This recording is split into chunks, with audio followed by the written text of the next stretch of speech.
Ok, donc ça fait 3 mois que je suis arrivé en Thaïlande. Du coup, vu que j'ai un visa long terme, j'ai dû aller faire mon 90 days report à l'immigration et je vais vous expliquer comment ça se passe. Alors déjà, pour les documents, vous allez avoir besoin de votre passeport, de votre visa, du TM47. TM47 qui est un formulaire que vous allez remplir du coup directement à l'immigration ou vous pouvez le trouver aussi sur internet sur le site immigration de la Thaïlande et vous allez avoir besoin du TM30. Le TM30 c'est tout simplement votre certificat de résidence ici en Thaïlande. Voilà.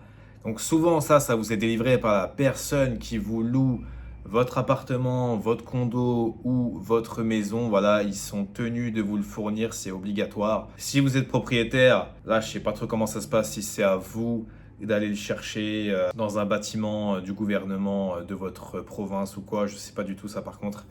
Mais voilà, vous allez avoir besoin de ces 4 documents, passeport, visa, TM30, TM47 et c'est tout. Voilà, donc ce qu'il faut savoir, c'est que moi, c'est la première fois que je le fais. J'ai essayé de le faire sur Internet et il faut savoir que si c'est la première fois, vous n'avez pas la possibilité de le faire sur Internet. Il faut obligatoirement se rendre en présentiel dans un bureau de l'immigration thaïlandaise. Voilà, j'ai essayé de le faire. J'ai été directement refusé sur le site et on m'a envoyé un mail comme quoi il fallait que je me déplace. Du coup, je me suis déplacé et là, ça a été l'enfer. Voilà, j'ai filmé quelques plans quand j'y suis allé. Je vais sûrement vous les mettre dans la vidéo. Mais regardez, le complexe, il est immense, hein, vraiment. Immense. Mais voilà, ça a été une galère de fou. Vous savez pourquoi? J'avais entendu des histoires comme quoi c'était compliqué l'immigration, tout ça ici, qu'il fallait prendre une journée pour y aller. Et ils n'avaient pas tort. J'y suis allé à 8h30 à l'ouverture. J'avais 200 personnes devant moi. Et ces 200 personnes-là, ils venaient pour la même chose. C'était juste pour faire le 90 Days Report. Donc en gros, c'est quoi? C'est juste de notifier au gouvernement thaïlandais, à l'immigration thaïlandaise, qu'on est en Thaïlande, que ça fait 90 jours qu'on est en Thaïlande et que voilà, on veut prolonger tout simplement notre séjour ici, quoi. Voilà, c'est juste pour ça. C'est juste pour dire bonjour, on est encore en Thaïlande. Et il y avait 200 personnes devant moi à 8h30 à l'ouverture qui sont venues aussi pour faire ça. Je vous raconte pas la journée, ça a été une journée d'attente. Voilà, t'attends, t'arrives, tu remplis ton formulaire. Dès que tu donnes le formulaire à la dame à l'accueil là, pour le 90 Days Report, elle te donne un ticket. Et là, bah, t'es parti pour attendre. Voilà. T'es parti pour attendre. Alors, moi, en vrai, ce que je conseille aux gens, c'est de prendre le ticket à 8h30 et après de partir. Voilà, de partir du bâtiment, de faire votre vie, d'aller au centre commercial, de rentrer chez vous, ça dépend où vous habitez, loin ou pas de l'immigration. Mais en tout cas, à Bangkok, je pense que le mieux, c'est de rentrer chez soi parce que voilà, j'ai pris mon ticket à 8h30 et je crois que je suis passé aux alentours de 14h. Alors, je ne l'ai pas dit dans la vidéo, quand on vous donne le ticket, il y a un QR code et sur ce QR code, vous pouvez vérifier la file d'attente. Donc voilà, dès qu'il reste à peu près 20 ou 30 personnes devant vous, c'est à ce moment-là qu'il faut retourner à l'immigration. Et évidemment, grâce à ces QR codes, vous pouvez facilement rentrer chez vous et vérifier de temps en temps où en est la file. Voilà, j'aurais pu bien faire autre chose, sauf que moi je suis resté comme un débile, je suis resté au bâtiment, voilà, je suis resté toute la journée. Après, attention, il y a de quoi faire, il y a de quoi s'occuper. Voilà, c'est un bâtiment qui est immense, il fait la taille d'un stade de foot, le truc, c'est immense de chez immense. Et dedans, il y a tout, des cafés, des restaurants, voilà, il y a vraiment de tout, donc on peut s'occuper, on peut manger, on peut boire, voilà, pour faire passer le temps, tout simplement. Et une chose aussi importante que j'ai pas dit, faites attention à votre TM30, d'accord? Ok, donc là, il est 13h30, ça fait 5 heures que je suis là, je suis enfin passé devant quelqu'un. Tout ça pour qu'on me dise que il y a un document où c'est écrit FXX au lieu de FRA pour dire français. Et du coup, ils m'ont dit que le document était pas bon, il fallait que je corrige et que je revienne. J'ai attendu 5 heures, je vais péter un câble. Ok, c'est bon, tout est rentré dans l'ordre. Mon agent immobilier, il m'a envoyé en fait le document corrigé dans la minute où je lui ai envoyé un message sur Line.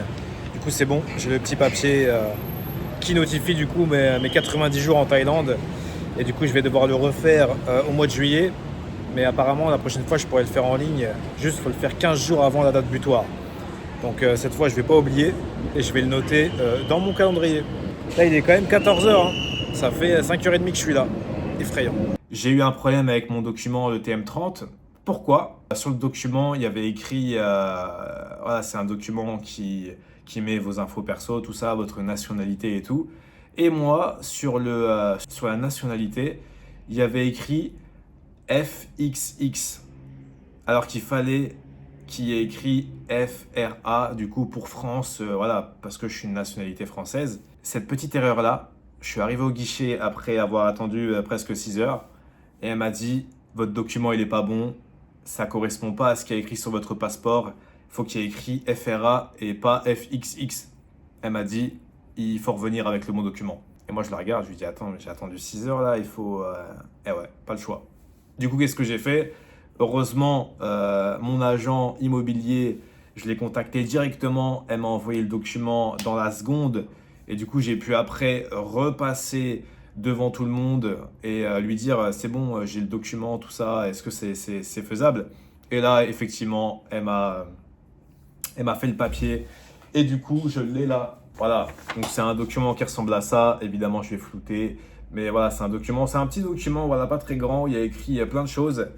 Et du coup, là, il y a écrit que je peux rester jusqu'au 18 juillet 2025 et que du coup, il faudra que je refasse la manipulation le 18 juillet 2025. Alors, évidemment, on peut le faire sur Internet maintenant. Vu que je l'ai fait la première fois, je peux le faire sur Internet, donc je vais le faire sur Internet. Elle m'a dit qu'il fallait le faire sur Internet 2 semaines avant la date d'échéance, donc qui est le 18 juillet. Voilà, c'est important de savoir ça. Donc là, croyez-moi, je vais bien le faire sur Internet 2 semaines avant le 18 juillet. Et info aussi importante à savoir, si vous sortez du territoire et que vous re-rentrez en Thaïlande avec un visa long terme évidemment, le compteur redémarre à zéro. C'est-à-dire que là, du coup, ce sera plus le 18 juillet. Admettons, si je pars dans un mois, je sais pas, au Vietnam, et que je reviens après, je sais pas moi, le début juin, et bah du coup, ça va compter à partir du 1er juin. Et du coup, il faudra que j'aille faire mon 90 Days Report du coup 1er septembre, un truc comme ça. Très bon à savoir. Je pense que s'il y en a qui ont la flemme d'aller à l'immigration et qui peuvent sortir, bah, c'est peut-être un bon compromis. Sachant que moi, je vais avoir une échéance au mois de juillet, je vais avoir ça, du coup le 90 Days Report en juillet, et je vais avoir aussi mon visa DTV qui va devoir être renouvelé au mois de juillet. J'ai entendu dire que si je sortais du territoire et que je rentrais en Thaïlande, ce que je peux faire évidemment avec mon visa, c'est totalement légal, c'est pas du visa run. Le compteur se remet à zéro pour mon visa DTV et pour le 90 Days Report. C'est-à-dire que j'aurais pas à aller à l'immigration et à payer un certain montant, je ne sais pas du tout si c'est entre 3000 et 10 000 bahts. Vraiment, les informations sont un peu vagues là-dessus. Du coup, si je dois payer 10 000 bahts pour mon visa DTV pour le renouveler de 6 mois, je ne vais pas vous mentir, les 10 000 bahts, je préfère aller faire un voyage dans un pays qui est pas très loin, rester une semaine ou deux, et après de revenir, tout simplement. Parce que là, juste payer 10 000 bahts pour renouveler mon visa, c'est pas vraiment très intéressant. Voilà. Donc je pense faire ça, je vais voir. En tout cas, ça sera au mois de juillet. Donc là, on est au mois de mai, donc j'ai encore un peu le temps d'y penser. Mais c'est vraiment quelque chose à considérer si vous êtes dans le même cas que moi, si vous avez un visa long terme à renouveler régulièrement comme le mien, ou même si vous avez la flemme de faire le 90 Days Report en physique, parce qu'après, évidemment, vous pouvez le faire sur Internet, vous n'êtes pas obligé de partir du territoire, de faire un voyage exprès pour éviter le 90 Days Report. Donc voilà, c'est quelque chose de très bon à savoir. Et sinon, bah, je pense avoir tout dit, hein. Voilà, c'est pas très compliqué. Moi, je vous conseille, si vous y allez, si c'est la première fois que vous faites votre 90 Days Report, vraiment, prenez votre ticket à 8h30 et après, rentrez chez vous, faites autre chose. Mettez ce temps-là à profit parce que moi, vraiment, je suis resté de 8h30 jusqu'à 14h. Et il faut savoir un truc aussi. Il faut savoir qu'à midi, c'est la pause déjeuner. Tout le monde dégage. Voilà, tout le monde sort de la zone de l'immigration où où ils donnent les papiers. Tout le monde dégage. Hop, on sort. Tout le monde va manger. Que tu sois passé ou pas, hein. Et après, à 13h, hop, la file d'attente recommence et ça redémarre. Et ça reprend là où ça s'était arrêté à midi. Vraiment, quand j'ai vu ça, j'ai trouvé ça vraiment marrant. Marrant et un peu frustrant à la fois, parce que vraiment, c'est pas un truc auquel je suis habitué. Mais voilà, du coup, ça sert vraiment à rien de rester là-bas. En plus, vous pouvez rentrer, sortir. Vous avez juste à passer le portail de sécurité où voilà, vous donnez votre passeport à la dame et après vous passez vos affaires dans un truc là qui regarde si vous avez rien dans vos affaires, pas de pistolet, pas de couteau, pas de trucs dangereux, tout simplement.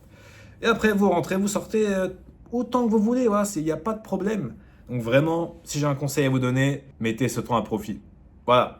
C'est tout ce que j'avais à dire sur le 90 Days Report.